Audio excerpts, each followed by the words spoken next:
Hi friends, welcome to my channel super trader Lakshya. और एक और एक्साइटिंग वीडियो लेकर आज मैं आया हूँ। एग्जैक्टली हम बात करेंगे आज के मार्केट के बारे में और कल की क्या पॉसिबिलिटीज़ हैं इसके बारे में बात करेंगे। और आज का मार्केट किस तरीके से प्ले आउट हुआ, जैसा हमने एक्सपेक्टेशन किया था या उसका अपोजिट हुआ, किस तरीके से हुआ वो भी बात करेंगे। सबसे पहले अगर आप मार्केट का यहाँ पे आउटलुक देखेंगे तो डेफिनेटली आप देखेंगे कि लाल में दिख रहा है, लेकिन ओवरऑल सुबह गैप अप में खुला था, काफ़ी पॉजिटिव भी गया था। 200 पॉइंट बैंक निफ्टी एक टाइम पे ऊपर था और निफ्टी करीब करीब 40-50 पॉइंट ऊपर था। तो ओवरऑल जो मैंने कल बात की थी कि जो अपना रिट्रेसमेंट लेवल है 78.6 उसके पास हम घूम रहे थे और वहाँ पे बहुत बड़ी सेलिंग हर बार आती है। इस बार भी रीज़न कुछ भी हो सकता है, रिलायंस हो सकता है या कोई भी हो सकता है। 3 to 5% के एक डिप आती है। अब नॉर्मली हम बहुत हाई लेवल पे जब आ चुके हैं तो डिप भी बड़ी आ सकती है। 3 to 5% अभी के हिसाब से 500-600 पॉइंट तक का हो सकता है, ये एक्सपेक्टेशन थी। तो डेफिनेटली आज आप देखेंगे रिलायंस सबसे बड़ा लूज़र है और यही चीज़ है पूरे मार्केट में। तो अगर कोई बोलेगा सिर्फ रिलायंस के कारण आज निफ्टी गिरा, ऐसा नहीं है। बैंक ने बहुत सपोर्ट किया, लेकिन फिर भी आप देख सकते हैं मेटल ऊपर है, आप देख सकते हैं बेस मेटल ऊपर है, टेलीकॉम ऊपर है, लेकिन ओवरऑल आप देखेंगे एनर्जी में डाउन है, ऑटो डाउन है, ऑयल गैस डाउन है, आईटी डाउन है। तो ओवरऑल काफ़ी सेक्टर्स थे जो अभी तक उठा रहे थे, उन सेक्टर्स में प्रॉफिट बुकिंग आई है। और जब स्ट्रॉन्ग सेक्टर में प्रॉफिट बुकिंग आई है तो उसको हम ये नहीं बोलेंगे कि बहुत वीक अभी हुआ है। अभी हम ये कह सकते हैं कि अब पहली बार हम देख सकते हैं वीकनेस उन सेक्टर्स पे जिन्होंने मार्केट को उठाया है। तो मैंने रिलायंस के बारे में एनालिसिस भी किया था कि डेफिनेटली रिलायंस बहुत स्टीपली ऊपर गया है तो रिस्क है, और आज रिवर्स हुआ है। आई होप वो लोग जो ओवर कॉन्फिडेंट थे उनको कुछ लेसन मिले होंगे, और जो लोग कॉशियस थे और निकल गए तो उनको खुशी हो रही होगी कि मेरी बात उन्होंने मानी। तो दोनों लोग को लेसन मिल रहा है, दोनों लोग सीखें। डेफिनेटली मैं चाहता हूँ दोनों लोग का भला हो, लेकिन वही है कि हमेशा हर आदमी एक ही चीज़ नहीं करेगा, अदरवाइज़ मार्केट बहुत बड़ा फॉल आ जाएगा या बहुत तेज़ी से ऊपर चला जाएगा। तो डेफिनेटली 50% लोग मानेंगे, 50% लोग अपोजिट करेंगे। तो जो लोग आज अपोजिट कर रहे हैं उनको भी काफ़ी अच्छा आज लेसन मिला होगा, तो इसकी भी काफ़ी खुशी है मुझे कि लोग सीख रहे हैं, लेसन मिल रहा है। अब हम बात कर लेते हैं यहाँ पे मार्केट के बारे में। तो डेली गेनर्स की जब बात करेंगे तो डेफिनेटली फार्मा एक स्टॉक है, सेक्टर है जिसमें अब थोड़ी सी पॉजिटिव मोमेंटम देखा जा रहा है। तो डेफिनेटली फिर से सन फार्मा हमारा उसी रेंज में है, 480-490। तो सन फार्मा आप देख सकते हैं। उसके अलावा डॉक्टर रेड्डी काफ़ी बड़ी रैली दी इसने। उसके अलावा सिप्ला आप देख सकते हैं। तो मेरे जो टॉप पिक्स होंगे उसमें सिप्ला, डॉक्टर रेड्डी, सन फार्मा, लुपिन और आपका औरो फार्मा, ये 4-5 स्टॉक हैं। तो इसमें आप थोड़ी नज़र रखिए, अच्छा खासा 5 to 7% का अपसाइड यहाँ पे मिल सकता है। ओवरऑल स्टील में, मेटल में अपसाइड आया है, इसका कोई लॉजिक नहीं है, ये एक बाउंस हो सकता है नॉर्मल रिलीफ टाइप का। लेकिन ओवरऑल एक चीज़ आपको याद रखना है कि कंस्ट्रक्शन, सीमेंट, इन सेक्टर्स में डिमांड जो हो रही है वो गवर्नमेंट एक्सपेंडिचर के कारण हो रही है, प्राइवेट एक्सपेंडिचर के कारण नहीं हो रही है। और डेफिनेटली सबसे बड़ा प्रॉब्लम जो हो रहा है वो है मैन पावर का। अभी जो रिजल्ट्स आ रहे हैं, आपने एक चीज़ें देखी होंगी, अभी अल्ट्राटेक का रिजल्ट आया पिछले क्वार्टर का, और अल्ट्राटेक के रिजल्ट में कह रहे हैं सेल्स ऊपर है, प्रॉफिट ऊपर है। 3 महीने में जब पूरी दुनिया बंद थी तो इनका सेल्स और प्रॉफिट ऊपर है। तो आप सोच सकते हैं कि कितना बैंडविड्थ है कंपनीज के पास कि एक क्वार्टर का रिजल्ट वो कितना भी बुरा होते हुए भी अच्छा दिखा सकते हैं। इसको कहते हैं कुकिंग द बुक्स, और मे बी कुकिंग द कुक्स, कुछ भी कह सकते हो आप। लेकिन ओवरऑल ये चीज़ होती है, ये दुनिया में, अमेरिका में सबसे पहले हाईलाइट हुआ था, उसके बाद बहुत, वहाँ तो बहुत स्ट्रिक्ट है, यहाँ तो सब चलता है। तो कोई दिक्कत नहीं है, करने दीजिए। बस आपको एक लॉजिक बता रहा हूँ, समझने वाली बात है। तो ओवरऑल ये आपके गेनर्स हैं। अब लूज़र्स की बात कर लेते हैं। तो रिलायंस, नेस्ले, HCL, तो यहाँ पे आईटी स्टॉक्स में आज फॉल आया है, लेकिन उसके बाद भी इन्फोसिस जो सबसे बड़ा लीडर है आईटी का, उसमें फॉल अभी भी नहीं आया है। तो मैं तब तक आईटी में अभी भी सेलिंग आनी चाहिए। डेफिनेटली ये काफ़ी ओवरसोल्ड है, यहाँ पे कम से कम 10% का डिप आना चाहिए, लेकिन अभी भी नहीं आ रहा है। तो डेफिनेटली जब तक इन्फोसिस नहीं टर्न करता तब तक हम इसको नेगेटिव नहीं मानेंगे। और हो सकता है आज भी रिलायंस को गिराना था, इसलिए इन्फोसिस को इन लोगों ने ज़्यादा पुश नहीं किया नीचे की तरफ। लेकिन आप देख सकते हैं HDFC, इन्फोसिस, HDFC बैंक और रिलायंस, ये 4 स्टॉक हैं, इंक्लूडिंग TCS IT में। ये स्टॉक्स हैं जो 4 स्टॉक्स अगर नीचे की तरफ मुड़े तो ये सिर्फ 4 स्टॉक्स काफ़ी हैं 400-500 पॉइंट का करेक्शन करने के लिए निफ्टी में। तो इन पे नज़र रखिए। रिलायंस ने ऑलरेडी कर दिया है काम अपना शुरू, और रिलायंस पे तो डेफिनेटली नज़र रखिए। और अगर रिलायंस यहाँ से 2070 जो आज का लो है, अब बहुत सारे लोग बोलेंगे यार इसमें कौन सा बड़ी बात है इस लेवल पे। इस लेवल पे बड़ी बात यह है कि यहाँ पे हमने लक्ष्मण रेखा खींची थी कल। तो आज इसको आके मार्केट ऑलमोस्ट टच करके बाउंस हुआ है। तो ये लेवल बहुत इंपॉर्टेंट है रिलायंस में। मैं वापस चार्ट पे आऊँगा, लेकिन इस पे बहुत इंपॉर्टेंट है। ये ब्रेक अगर किया तो डेफिनेटली काफ़ी नीचे तक हम जा सकते हैं, जो है आपका 1950, मतलब 150 पॉइंट का फॉल और आ सकता है। तो थोड़ा संभल के रहिएगा रिलायंस में। अब हम बात कर लेते हैं कुछ और लूज़र्स की। तो लूज़र्स में आप देख सकते हैं HDFC बैंक 1055 का आज लेवल इसने टच किया। मैंने कल परसों भी बात की थी कि इसका जो सपोर्ट आएगा 1055 पे आएगा, वहाँ पे बाउंस भी आया है। डेफिनेटली वीकनेस है HDFC बैंक में, लेकिन अब जो बड़ा फॉल आएगा वो HDFC बैंक में, ऑटोमोटिव सेक्टर में आज काफ़ी बड़ी रैली आई है। उनके भी टारगेट्स ऑलमोस्ट पूरे हो गए हैं। कुछ स्टॉक्स ने आज पूरा कर लिया है, कुछ स्टॉक्स ने कल पूरा किया था। तो डेफिनेटली हीरो मोटो आप देख सकते हैं, इसने कल टारगेट पूरा किया था, तो इसने आज रिवर्सल बड़ा मारा है। मारुति सुजुकी ने भी रिवर्सल मारा है, इसने भी टारगेट आज पूरा किया है। तो डेफिनेटली कुछ स्टॉक्स हैं जिन्होंने अपना टारगेट ऑलमोस्ट पूरा कर लिया है। तो यहाँ पे अब रिवर्सल के चांसेस बढ़ गए हैं, क्योंकि ओवरऑल बड़े इंडेक्स के जो कॉन्ट्रीब्यूटर्स हैं वो भी गिर रहे हैं। तो इन स्टॉक्स में आप बाय द डिप नहीं, सेल द रैली की स्ट्रैटेजी अपनाइए। ऑटो में ऑटो टॉप के पास है, रिलायंस टॉप के पास है, इन्फोसिस टॉप के पास है, TCS HCL भी टॉप के पास है। तो सेल द बाउंस, ये स्ट्रैटेजी होनी चाहिए। फार्मा में आपको बाय करना है, फार्मा में अपसाइड खुल सकता है एज ए डिफेंसिव बेट। तो ये कुछ स्टॉक्स के बारे में मैं बात कर रहा था। अब हम देख लेते हैं कि कल के क्या इवेंट्स है, उसके बाद हम ग्लोबल मार्केट्स के बारे में बात करेंगे। तो ओवरऑल अगर आप देखेंगे तो हांगकांग में रिसेशन चल रहा है, क्या फ़र्क पड़ता है, लिक्विडिटी है ना, लोग तो पैसे फेंक रहे हैं मार्केट में, जा ही रहा है, क्या दिक्कत है। रिसेशन होने दो, उससे तो बस एक ही चीज़ होती है, गरीब और गरीब होता है, और जो अपर मिडिल क्लास वाला है वो मार्केट में पैसे डालता है। तो this is what is happening in our market, but poor will become poorer. Yesterday I went out for a survey. कल मैं बाहर गया, वहाँ पे मैंने कुछ ठेले वालों से बात की। ऐसे ही मेरी आदत है कि भाई गरीब आदमी कोई है, उससे पूछो भाई दर्द क्या है रियल, ठीक है। स्टॉक मार्केट को देख के आपको शायद दर्द का पता चले, मुझे नहीं पता चलता, तो मैं सोचा कि जाके देखता हूँ ग्राउंड लेवल पे। 25 to 30% की सेल हो रही है।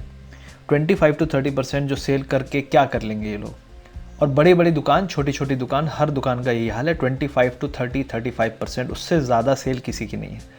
1/3 सेल के साथ आप ना एम्प्लॉय रख सकते हो, ना आप कॉस्ट निकाल सकते हो, ना घर कुछ आएगा पैसा। तो इस तरीके से हम कब तक इकोनॉमी चला पाएंगे, ये सबसे बड़ा सवाल है। आप भी जाइए, आप भी चेक करिए, जान का खतरा लेना पड़ेगा, लेकिन आपको जानकारी सही मिलेगी डेफिनेटली। तो आप देख सकते हैं आज फेड की मीटिंग है, जो मैंने कल भी बताया था, तो उसके कारण मार्केट थोड़ा सा रेंज बाउंड और ट्रिकी रहेगा। मेरे हिसाब से फेड मीटिंग बहुत बड़ा डिसाइसिव मूव लाएगी कल, तो इस पे थोड़ा सतर्क रहिए। मेरे हिसाब से यूएस फ्यूचर की भी हम एनालिसिस करेंगे। यूएस फ्यूचर में आज बड़ा मूव आना चाहिए यूएस में, डेफिनेटली जब मार्केट खुलेगा तो बड़ा मूव आना चाहिए। फेड की पॉलिसी करीब 11:30 नाइट में आती है शायद, या 12 o'clock, तो उसके बाद आप बड़ा मूव देखेंगे। तो उसके लिए थोड़ा तैयार रहिएगा। आज रात में जगराता कर सकते हैं, क्योंकि कल शायद आपको नींद आए या ना आए। अब यहाँ पे एक और चीज़ मैंने मिस कर दी थी, वो था कंट्रीब्यूशन चार्ट। तो अगर कंट्रीब्यूशन चार्ट आप देखेंगे तो डेफिनेटली आपको समझ में आ जाएगा। रिलायंस जो इधर हुआ करता था पिछले एक हफ्ते से, आज इस साइड आ गया। HDFC बैंक ने भी डाउन साइड में काफ़ी बड़ा कंट्रीब्यूशन किया, और बैंक निफ्टी को नीचे की तरफ खींचने में इसका काफ़ी बड़ा हाथ था, जबकि इंडसइंड बैंक ने आज अच्छा रिजल्ट के बाद परफॉर्मेंस दिया। तो ओवरऑल अगर आप यहाँ पे देखेंगे तो रिलायंस, HDFC बैंक और TCS में थोड़ी ही सेल ऑफ आया है। इन्फोसिस TCS में अभी काफ़ी मलाई इसमें बाकी है, तो अभी लोग इसमें भी मक्खन निकालेंगे काफ़ी अगले कुछ दिनों में, देखिए क्या होता है। तो ओवरऑल आप देख सकते हैं कि अगर बोलेगा कोई कि सिर्फ रिलायंस के कारण मार्केट गिरा, ऐसा नहीं है। आप देख सकते हैं लूज़र्स का नंबर भी काफ़ी है, तो ऐसा नहीं है कि सिर्फ गेनर्स ज़्यादा हैं। गेनर्स तो खैर छोटे वाले स्टॉक्स थे जिनका कंट्रीब्यूशन इतना ज़्यादा नहीं है, लेकिन जो लूज़र साइड में थे वो काफ़ी बड़े बड़े स्टॉक्स में सेलिंग आई है। आप देख सकते हैं HUL, Maruti Suzuki, Infosys, HDFC, TCS, ये सभी टॉप गेनर्स हुआ करते थे। ये सब इस साइड आ जा गए हैं, तो डेफिनेटली ये एक नेगेटिव हो सकता है, तो थोड़ी इस पर नज़र रखिएगा। और कल फेड के बाद बहुत बड़ी वॉलेटाइल मूवमेंट की उम्मीद है, देखते हैं क्या होता है। रिलायंस का रिजल्ट भी है, कितने बजे आएगा एग्जैक्टली कंफर्म नहीं है।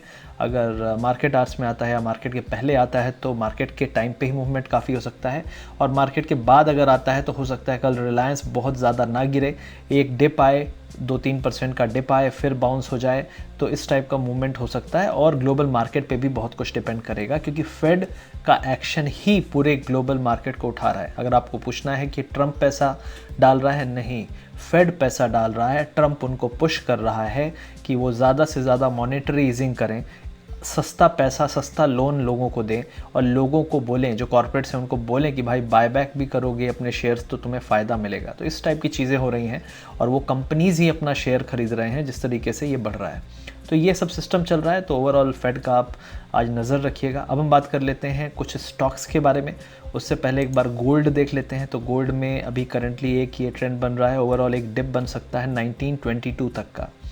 तो फेड जो है उसके कारण काफ़ी इम्पैक्ट पड़ता है गोल्ड पे, तो डेफिनेटली हो सकता है इसमें एक डिप आए 1920 तक का, या फिर 1900 तक का भी डिप आ सकता है।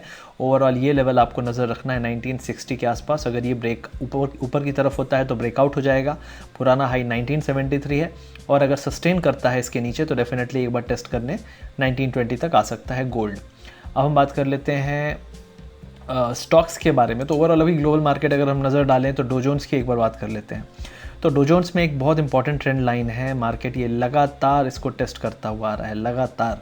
स्पीड स्लो है लेकिन ये ऊपर नहीं जा पा रहा है। आप खुद देख सकते हैं, एक बार यहाँ टेस्ट किया था ब्रेकडाउन होते होते, ये दूसरा टेस्ट था, एक ये भी टेस्ट था, लेकिन ये ऊपर से ही लौट गया।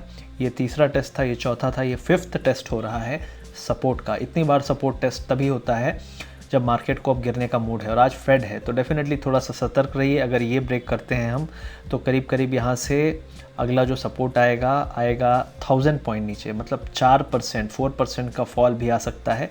और दूसरा जो आएगा वो आपका लेवल है 24830, 1500 पॉइंट। तो 1000 to 1500 पॉइंट का डाउनसाइड खुल जाएगा अगर हम इस लेवल को ब्रेक कर देंगे, जो आज का सपोर्ट है 26200। तो इस पर नज़र रखिए। रात में अगर होता है तो हो सकता है आपको रात भर जगना पड़े अगर आपने कॉल या पुट कैरी फॉरवर्ड किया है, तो देखते रहिएगा। अब हम बात कर लेते हैं कुछ स्टॉक्स के बारे में।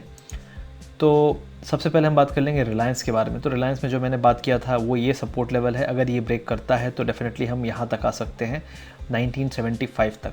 तो ये पहला सपोर्ट हो सकता है। तो डेफिनेटली काफ़ी स्टीपली ऊपर गया है तो डाउन भी स्टीपली आ सकता है। इसका जो नॉर्मल लेवल आएगा 1970 के आसपास आएगा, तो नज़र रखिएगा। अगर ये ब्रेक हुआ तो 1970 आने में से सिर्फ आधे एक घंटे ही लगेंगे। तो ये इंपॉर्टेंट पॉइंट है रिलायंस इंडस्ट्रीज़ के बारे में। अब हम बात कर लेते हैं निफ्टी और बैंक निफ्टी के बारे में। तो निफ्टी ने 78.6 का जो रिट्रेसमेंट था ऑलमोस्ट टच करते करते आज फिर रह गया। आज 20 पॉइंट से रह गया, कल भी रह गया था 40-50 पॉइंट से। अब वापस रिवर्सल भी ठीक ठाक आया है, बहुत छोटा रिवर्सल नहीं है, 150 पॉइंट का है हाई से। तो इसको हम बहुत पॉजिटिव नहीं लेंगे, हम ये कहेंगे कि आज एक बड़ा रेड कैंडल बन रहा है और ओवरऑल हमने काफ़ी डाउन लेवल भी टेस्ट किए हैं, लेकिन सपोर्ट जो बनेगा वो बनेगा आपका 11,000 के पास, और 11,000 में जो गैप स्टार्ट हुआ था वहाँ तक जाके हम रुक सकते हैं। और अगर वो सर्वाइव कर गया तो ठीक, अगर नहीं सर्वाइव किया तो अगला लेवल आएगा 10,850 के आसपास। तो ये दो लेवल्स हैं डाउन साइड में जो आप नज़र रख सकते हैं। अप साइड में कोई भी अगर अप साइड आपको मिले 100 पॉइंट्स का तो वहाँ पर आपको सेल करना है। 11,280 से 320 के आसपास का लेवल मिले तो आपको सेल करना है। अब ये बात हो गई निफ्टी 50 के बारे में। अब बैंक निफ्टी के बारे में हम देख लेते हैं। तो बैंक निफ्टी में ये एक क्लस्टर है सपोर्ट का, तो ओवरऑल सर्वाइव तो कर गया है क्योंकि बैंक निफ्टी ऑलरेडी। एक और चीज़, बहुत सारे लोग मुझे ज्ञान दे रहे थे तो थोड़ा सा मैंने कहा मैं भी रिवर्स ज्ञान कर दूं। तो अगर आप एनालिसिस करेंगे बैंक निफ्टी का, तो बैंक निफ्टी जब यहाँ पे था 22,000 लेवल पे था जहाँ पे हम आज भी हैं, तब निफ्टी का जो लेवल था वो था 9,500।